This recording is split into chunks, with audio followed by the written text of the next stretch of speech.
After Jesus is betrayed by Judas into the hands of the authorities, he's first taken to the Jewish Sanhedrin, led by Caiaphas and Annas.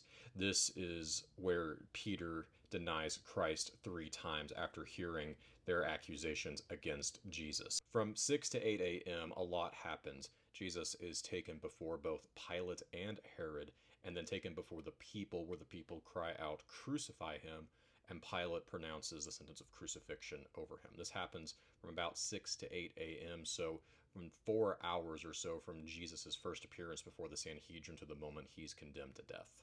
From around 8 to 8:30 a.m., Jesus would have begun his long walk to Calvary, where he, along with someone else, helps him carry his cross up a long, difficult road.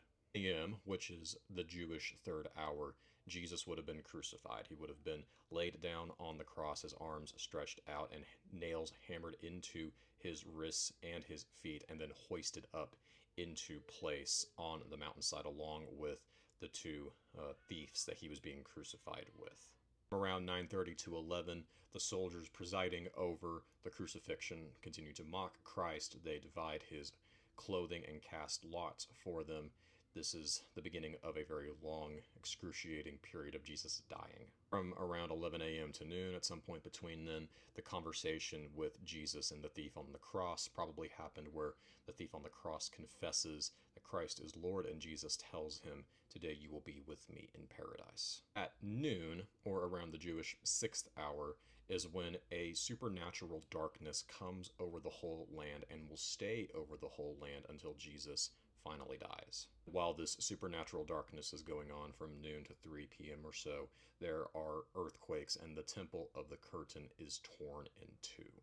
More supernatural events continue to happen in the final moments of Christ's life. And then finally, at 3 p.m., or the Jewish 9th hour, Jesus will cry out, "It is finished," and give up his spirit. He has been crucified and is now dead. And at some point before the day is over, because Jesus died a relatively quick death by crucifixion standards, crucifixion victims could take days before they finally died, a Roman soldier will pierce his spear through the side of Christ, truly proving and confirming that he was the Son of God. And after all of this, Jesus is buried, only to rise again on the third day.